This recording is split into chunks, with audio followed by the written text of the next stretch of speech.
Water. Water is a critical component to body deva health and vitality. And you want to think about the body as, on a good day, 80% water, 70 to 80% water. Interestingly, the planet is 70 to 80% water, tons of ocean. And so the body is a reflection of the physical planet. And when our body is balanced and healthy and vibrant, that water element is really vibrant, clean, and clear. And there's an exercise or a practice that you can start doing with the water that you drink and also the water that is in your body. When you shift the vibration of water, it then shifts the vibration of the water in your physical form. And one practice that you can start doing is you get your glass of water, and it can have lemon in it, it can have cucumber in it, it can have mint in it, it can just be straight up water, it can be fuzzy water, whatever works for you. And you hold the water in your hands, and your body is an aspect of the nature kingdom, earth. It has the element of water in it. And you, soul rider, take a deep breath in, you pull your energy and awareness into your divine line. Use your exhale to ground and anchor into that inner river.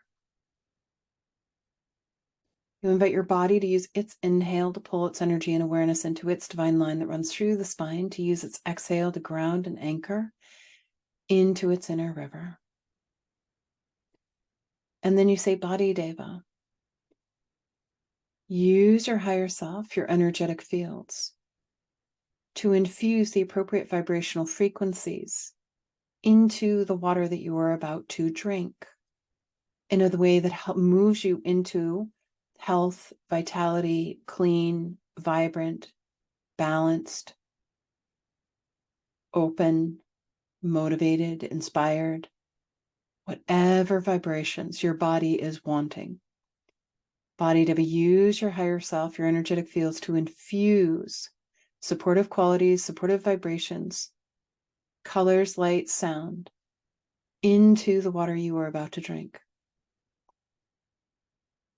And then you just hold space, inviting your body to use its energetic fields, its energy, to activate the water to the degree that it chooses in a way that is in alignment with its essence. And then you might feel your body complete that process with a breath, like a sigh. Your body might get a little thirsty and have this desire to drink the water.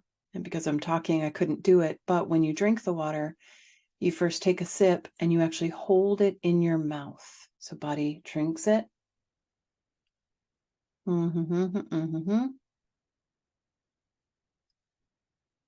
Activating, infusing more of those supportive qualities into the water, calibrating the water in a way that enables your body to deeply receive the water in every cell appropriately.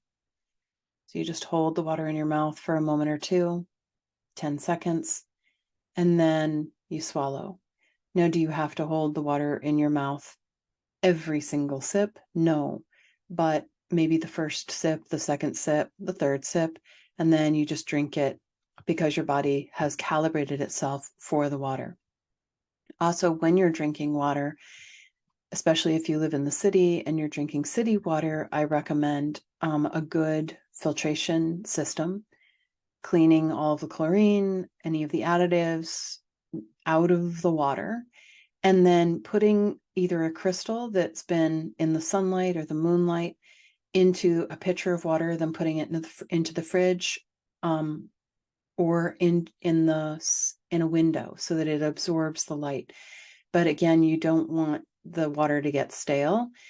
So for one day, I would hold the glass pitcher in a window or in the fridge with a crystal that's been activated with a level of vitality, and that reawakens the water. There's also devices that you can do to reactivate the water, spinning it, swirling it, and or just using your hands placing it in the sun to bring that vitality and that life force back into the field of the water. So a practice to help with your body's vitality, also slowing the aging process,